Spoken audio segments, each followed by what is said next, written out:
शिक्षा ही सब कुछ है। यह जीवन का आधार है और बिना शिक्षा के जीवन का कोई अर्थ नहीं रहता।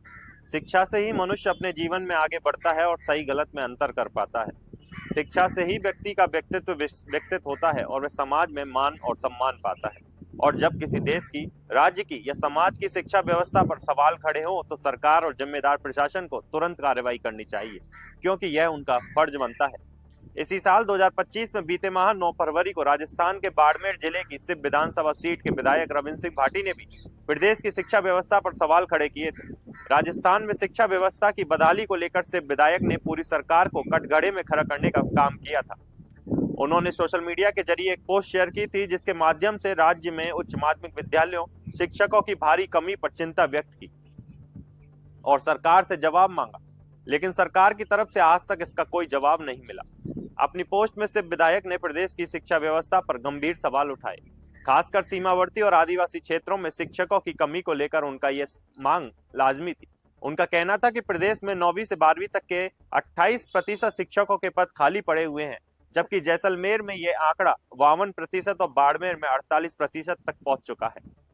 भाटी ने यह भी सवाल उठाया कि बेटियों की शिक्षा को लेकर प्रदेश हर साल बेटी पढ़ाओ बेटी बचाओ अभियान में अव्वल तो आता है, लेकिन जब दूर दराज के इलाकों की बात आती है तो वहां न सिर्फ छात्राओं को शिक्षा का अवसर कम मिलता है, बल्कि महिला शिक्षकों की भी भारी कमी बनी हुई है।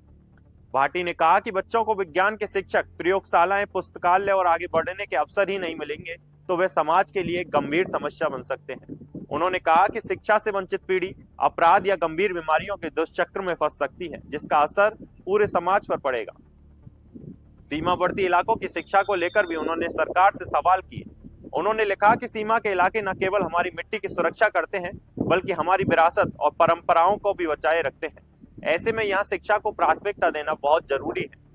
अपनी पोस्ट के अंत में से विधायक भाटी ने सरकार से मांग की थी कि वह इन आंकड़ों पर संज्ञान ले और जल्द से जल्द शिक्षकों के रिक्त पदों को भरने की दिशा में ठोस कदम उठाए।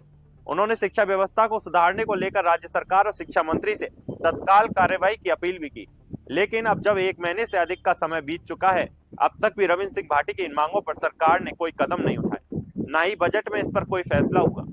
हमने वीडियो की शुरुआत में ही कहा था कि जब किसी देश की, राज्य की या समाज की शिक्षा व्यवस्था पर सवाल खड़े हों तो सरकार और जिम्मेदार प्रशासन को तुरंत कार्रवाई करनी चाहिए, क्योंकि यह उनका फर्ज बनता है। खैर, देखना दिलचस्प होगा कि शिक्षा व्यवस्था पर उठाए जाने वाले सवालों पर सरकार क्या कर सकती है। इस विषय पर भाईजी डिजिटल मीडिया आगे भी अपने दर्शकों को अपडेट रखेगा। आप बने रहिए हमारे साथ और हमारे चैनल को सब्सक्राइब जरूर करें।